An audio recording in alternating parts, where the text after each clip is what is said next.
Hello po mga kababayan, kamusta po kayo? This is Onji TV po at muli tayo ay nagbabalik para sa panibagong reaction video na ating gagawin para sa bagong upload ni Pugong Biyahero sa kanyang YouTube channel. At muli, isang paalala po na tayo po ay nagpaalam kay Pugong Biyahero bago po tayo gumawa ng reaction video na ito. At bago po tayo magpatuloy sa ating vlog, gusto ko lamang pong pasalamatan ang lahat ng mga nanonood sa atin. Siyempre, sa lahat ng mga sumusuporta kay Pugong Biyahero, ganoon na din po sa buong PB team.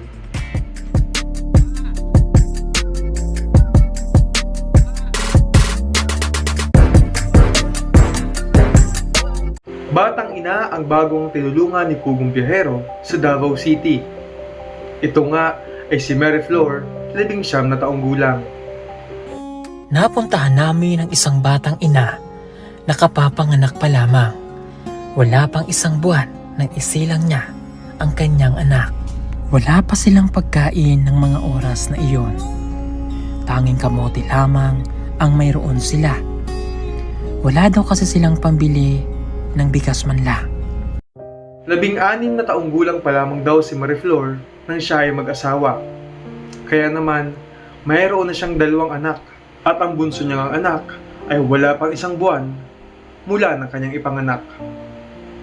Naitanong ni Pugong Biyahero kung nasaan ang kanyang mister. At dito nga, nasabi ni Mary Flor kay Pugong Biyahero na ang kanyang asawa ay nakakulong. Dito na din nagsimulang magkwento si Mary Flor kay Pugong Biyahero. Siya daw, madalas ay walang makain. Kamote ang kanyang kinakain kung wala siyang bigas. Naiyak pa nga si Mary Flor sa sitwasyon niya dahil nagugutom siya pati ang kanyang mga anak. Nang tingnan ni Pugong Biyahero ang bahay ni Mary Flor, kahit isang bigas, wala siyang nakita. Pasado na 1:00 ng mga oras na yon na bisitahin ni Pugong Biyahero si Mary Flor, ngunit hindi pa daw sila kumakain. Sa kawalan ng pagkain at pambili ng bigas, madalas daw hindi na kumakain si Mary Flor. Naawa naman si Pugong Biyahero sa kanyang sitwasyon, lalo na't wala pa siyang 1 buwan nang siya'y manganak. Kain sir. Minsan ka lang makakain. Sino tumutulong sa'yo? Ako lola sir. Sino? Lola. Lola. Nasaan yung nanay? Nagkis babaw. Sa babaw? Okay. Ilang buwan ang nakakulong ang mister mo? Mag-isa ka bulang ka ng kuan sir. Mag-1 buwan pa lang. Meron ka pang anak. Hindi ka nakakain ng maayos. Dili sa bisag asara ko makakaon sir. Minsan 1 beses lang. Anong ginagawa mo pag nakakaramdam ka ng gutom? Kuan sir, mga lutog kuan kamote. Kamote. May nakita akong kamote dito. Ito. Kamote. Kana sir. Ito lang yung kakainin mo. Yes sir. Yung nutrients na nakukuha ng bata kasi dumedede ba sa'yo yan? Yes sir. May nakukuhang gatas? Relax sir. Mayroon? Okay. Kain ka ng gulay, no? Yes sir. Okay. Yung 2 yung anak ng mga kababayan. Naikwento nga din ni Mary Flor kay Pugong Biyahero na huminsan daw ay umiiyak ang kanyang bagong silang na anak. Dahil na rin siguro siya ito ay nagugutom. Tinanong ni Pugong Biyahero kung nasasaan ang pamilya ni Mary Flor. Ngunit sabi ni Mary Flor, nasa malayo ang kanyang mga magulang at kapatid. Siya lamang ang nag-iisa sa bahay na yon kasama ang kanyang 2 mga anak. Nang ikutin muli ni Pugong Biyahero ang bahay ni Mary Flor, doon niya nakita na hindi na ganon katibay ang sahig ng bahay na tinutuluyan niya. Sa konting pagkakamali, baka ikaw ay mahulog. Tingnan ko lang yung kusina mo. Yes sir. Wala ka man lang pagkain. Oh.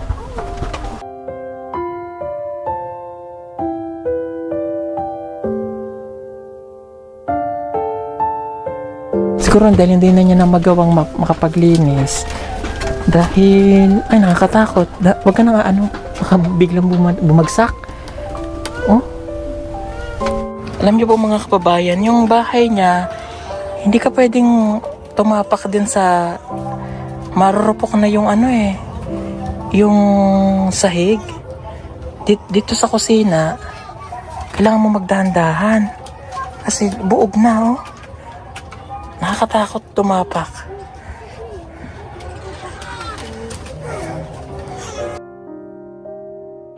Nagbigay naman ng 5,000 pesos si Pugong Biyahero kay Mary Flor para meron siyang pambili ng pagkain.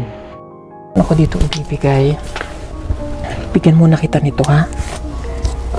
Okay, unahin mo. Bumili ka ng pagkain. Ha? Yes, sir. Oh, ito Maraming 5,000, salamat, ha? sir. Kunin mo yung 5,000. Bili ka ng Salamat, pagkain. sir. Grabe po kasi mga kababayan, wala man lang siyang pagkain. Kapapang anak lang. Walang sustansyang makukuha yung anak mo dyan. Sa kamote lang palagi ang kakainin. Lagi na lang siya umiiyak, sir. Lagi siyang umiiyak. Bakit? Nagugutom siguro. Yes, sir. Nangako naman si Pugong Biyahero kay Mary Flor na muli siyang babalik at siya ay magdadala ng grocery at iba pang mga pangangailangan ni Mary Flor. Napansin nga din ni Pugong Biyahero na kahit kulambo o unan ay wala siya sa kanyang tirahan. Sige, Ning. Ang gagawin namin, babalik kami. Dadalang kita ng grocery, ha? Yes, sir. Wala man lang din kayong gamit na unan. Wala, sir. Wala ka rin kulambo, Ning. Wala man lang po siyang unan, oh. Walang kulambo. Sige, kartuhin mo muna. Toy? Di ba may tinapay tayo doon? Pwede? Kuya Eli, pakuha ng tinapay. Pinayuhan naman ni Pugong Biyahero si Mary Flor sa kanyang pinagdadaanan sa buhay. Sabi nga ni Pugong Biyahero, may mga problema tayong pagdadaanan sa buhay pero kailangan nating maging matatag. Sa mga pagsubok na pinagdadaanan natin sa ating buhay, madalas tayo'y pinanghihinaan ng loob at nawawalan ng pag-asa.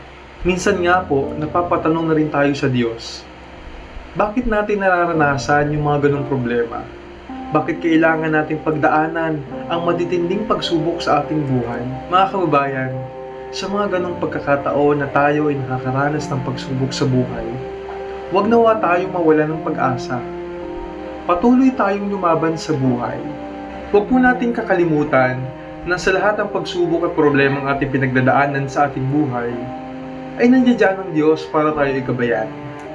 Magtiwala lamang tayo sa Kanya, manalangin, at sabayan din natin ang pagsusumikap. Ang lahat ng problema ay may solusyon, ang lahat ng hirap ay may kaginhawaan. Huwag tayo mawala ng pag-asa. Katulad ni Ate Mary Flor, alam niyo po mga kababayan, mahirap yung pinagdadaanan ni Mary Flor sa mga oras na ito dahil siya ay solo na nag-aalaga ngayon sa kanyang dalawang anak. Mahirap ang sitwasyon ni Mary Flor sa mga pagkakataong ito, lalo na't hindi niya alam kung saan siya kukuha ng pambili ng pagkain. Hindi lamang para sa kanya, kung hindi ganoon na din sa kanyang mga anak. Lalo na ngayon, kailangan ni Mary Flor ng masusustansyang pagkain. Lalo na ngayon, na siya ay wala pang isang buwang nakakapanganak. Pero dahil napakabuti nga ng Panginoon, dinala niya si Pugong Biyahero patungo sa bahay niya upang bigyan ng tulong. Si Pugong Biyahero naging instrumento ng Diyos para iparating ng Diyos ang tulong niya kay Mary Flor. Huwag tayo mawawala ng pag-asa. Laban lang, magtiwala lang sa Diyos. Siguradong sa dulo tayo din ay giginhawa. At sana nga, si Ate Mary Flor, dalangin natin na sana ay maging matatag pa siya sa buhay, sa mga pagsubok na kanyang pagdadaanan pa sa araw-araw. Ilan po mga kababayan, muli maraming salamat sa inyong panonood sa ating reaction video. Palagi po kayo mag-iingat at muli sa lahat ng mga pagsubok na ating pinagdadaanan, yan ay ating malalampasan basta tayo lumaban sa buhay at palagi magtiwala sa Diyos. Muli ito po si ONJ TV. Palagi po kayo mag-iingat mga kababayan. Pagpalain po tayong lahat ng Panginoon.